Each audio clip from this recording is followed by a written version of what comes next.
नमस्कार दोस्तों। फोकस और एकाग्रता में महारत कैसे हासिल करें, पढ़ाई में फोकस कैसे बढ़ाएं। कितनी बार ऐसा होता है कि आप पढ़ने बैठते तो हो ये सोचकर कि आज तो 2 चैप्टर खत्म कर दूंगा, लेकिन 2 घंटे बाद पता चलता है कि मुश्किल से 2 पेज भी ढंग से नहीं पढ़ पाए। दिमाग इधर उधर भागता रहता है, दौड़ता रहता है बिना मतलब का। कभी मोबाइल में, कभी भूख, कभी नींद और कभी बेवजह की ओवर थिंकिंग। राइट।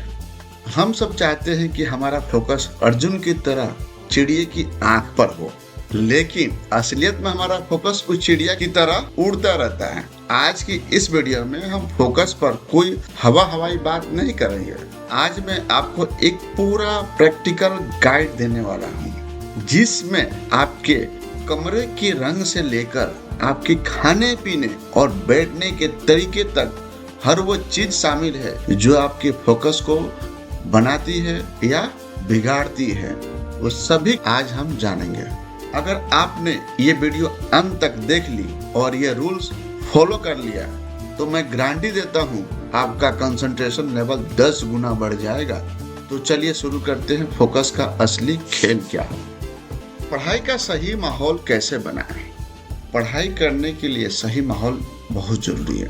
ये आपको बहुत मदद करता है। सबसे पहले बात करते हैं बाहरी कारणों, यानी आपके आसपास के माहौल की।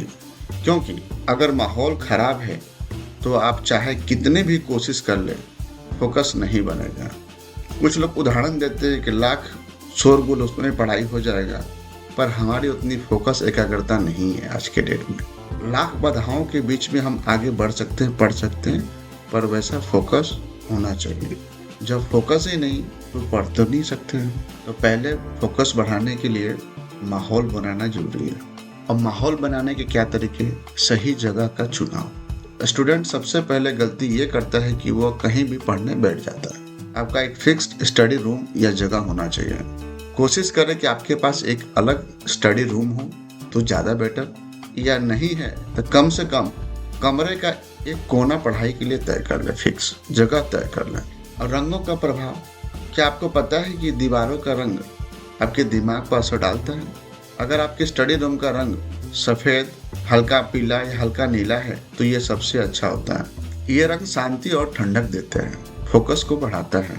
तेज और भड़कीले रंग से बचें, जैसे गहरा लाल, गहरा ब्लू, गहरा हरा। इन सब रंगों से दूर रहें, ये बेचैनी पैदा करते हैं। जहाँ आप पढ़ रहे हो वहाँ टेबल साफ हो, सिर्फ वही किताब हो जो आप पढ़ रहे आपके सिलेबस का हो, बाकी सब हटा दीजिए, तभी आपका फोकस रहेगा। बिस्तर पर लेट कर पढ़ना या आधा लेट कर पढ़ना छोड़ दें, बंद कर दें। हमारा दिमाग पैटर्न पर काम करता है। बचपन से दिमाग को पता है कि बिस्तर सोने के लिए है, आराम करने के लिए है। आप जैसे ही बिस्तर पर लेटेंगे, बैठेंगे तो दिमाग स्लीप मोड में जाने लगता है, फोकस अपने आप गिर जाता है। इसलिए हमेशा कुर्सी और टेबल का इस्तेमाल करें, नहीं तो फर्श पर मैट लगाकर या चादर बिछाकर बैठकर पढ़ सकते हैं। जब रीढ़ की हड्डी सीधी रहती है तब दिमाग भी एक्टिव रहता है। टीवी और शोर शराबा बंद कर दें, फैमिली डिसिप्लिन मेंटेन करें। अब एक कड़वी सच्चाई है, कई छात्र टीवी चालू करके पढ़ते हैं या हॉल में बैठकर पढ़ते हैं, जहां घर वाले गपशप मार रहे हैं, कोई सीरियल देख रहे हैं। टीवी देखते देखते पढ़ाई बिल्कुल नहीं करनी है। जहां तक कि अगर आप पढ़ रहे हैं तो घर वालों से रिक्वेस्ट करें कि उस समय टीवी ना चलाएं और वे वजह की बातें ना करें। कुछ लोगों की आदत होती है, कुछ लोगों का हैबिट होता है, आजू बाजू पड़ोस को सबको बुलाकर मीटिंग करना, देश दुनिया की चर्चा करना, वो बंद कर दें। आवश्यक है तो बाद में करें, पढ़ाई के वक्त ना करें।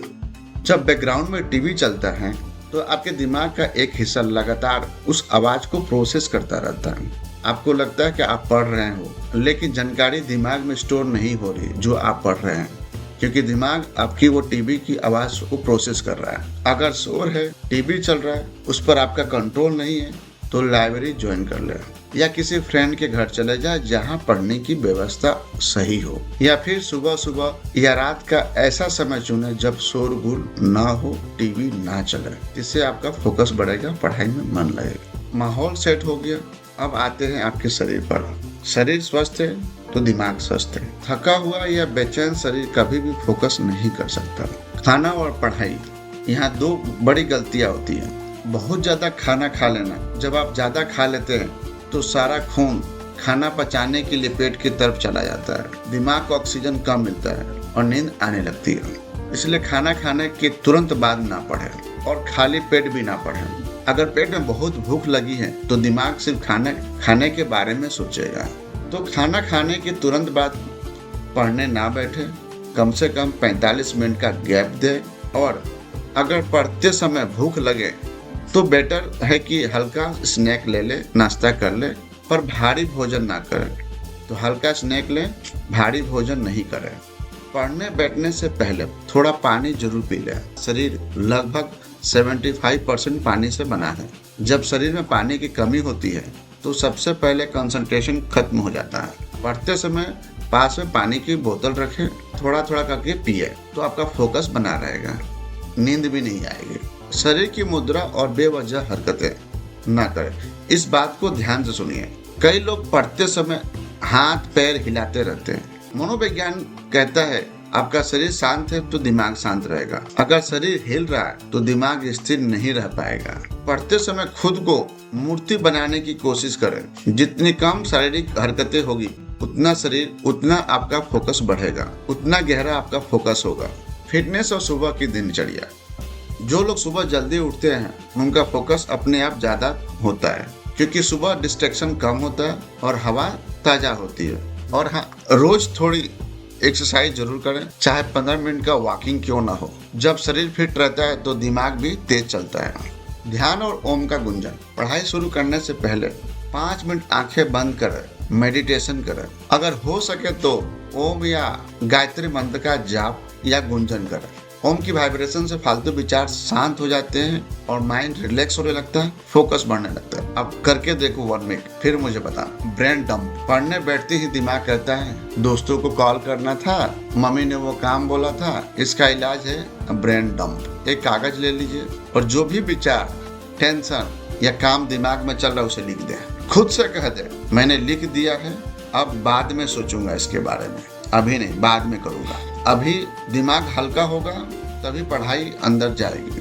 लक्ष्य। जब फोकस टूटने लगे तो मोबाइल उठाने से पहले खुद से पूछिए मैं ये सब क्यों कर रहा हूँ। अपने स्टडी टेबल के सामने अपना लक्ष्य लिखकर चिपका दीजिए। फोकस विनर के पास होती है और वो तब आता है जब आपका पर्पस मजबूत होता है, आपका ऑब्जेक्टिव, आपका गोल क्लियर होता है। पढ़ाई कैसे करें। मोबाइल सबसे बड़ा दुश्मन। मोबाइल को साइलेंट करना काफी नहीं है, वाइब्रेशन भी फोकस तोड़ती है। मोबाइल को दूसरे कमरे में रख के आओ, पास में मत रखो। मोबाइल जेब में नहीं, टेबल पर नहीं, दूर रखो, फोकस अपने आप बढ़ेगा। 1 टास्क रूल। मल्टीटास्किंग एक सबसे बड़ा झूठ है। ये दिमाग से निकाल लो कि मल्टीटास्किंग कुछ नहीं होता है। एक समय पर सिर्फ एक काम। अब स्टूडेंट को लगता है कि वो मल्टीटास्किंग कर रहा है। कैसे? नोट भी पढ़ रहा है, साथ में व्हाट्सएप चेक कर रहा है, बीच बीच में यूट्यूब का रील देख रहा है। सच क्या है? दिमाग एक टाइम पर सिर्फ एक ही काम कर सकता है, बाकी सब सिर्फ अटेंशन स्विचिंग है, जिसमें एनर्जी ज्यादा लगती है और रिजल्ट कम मिलता है। जैसे गाड़ी चलाते वक्त अगर आप बार बार गियर, ब्रेक और स्टीयरिंग गलत जगह लगाने लग जाओ तो गाड़ी सही नहीं चलेगी या तो चलेगी ही नहीं। रूल बिल्कुल क्लियर है। जब पढ़ाई है तो सिर्फ पढ़ाई, जब ब्रेक है तो सिर्फ ब्रेक। दोनों को मिक्स मत करो। अगर आज मैथ पढ़ रहे हो तो साइंस के टेंशन दिमाग से निकाल दो। आज का काम आज ही खत्म करो। जो स्टूडेंट एक टाइम पर एक काम करता है वो एवरेज होते हुए भी टॉपर बन जाता है। अब बात करते हैं पोमोडोरो टेक्निक की। ये दुनिया भर के टॉपर और प्रोफेशनल यूज करते हैं। 25 मिनट का टाइमर लगाओ, फिक्स करो। इस टाइम में मोबाइल बंद, डोरबेल इग्नोर करो। दिमाग को पता होता है ये 25 मिनट डीप फोकस का टाइमिंग है। दिमाग को पता है इस टाइम पर मुझे क्या करना है, तो उसका फोकस बढ़ेगा।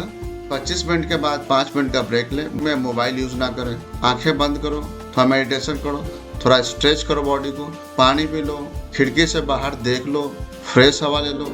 क्योंकि मोबाइल ब्रेक में लिया तो नेक्स्ट सेशन का फोकस 0 हो जाएगा और आपका टाइम पता ही नहीं चलेगा 2 घंटा कब खत्म हो गया। टाइमर आपका टीचर है। मल्टीटास्किंग स्मार्टनेस नहीं है, एक टाइम पर एक काम ही असली इंटेलिजेंस है। छोटे छोटे टारगेट बनाना है, पहाड़ नहीं तोड़ना है। अब निष्कर्ष।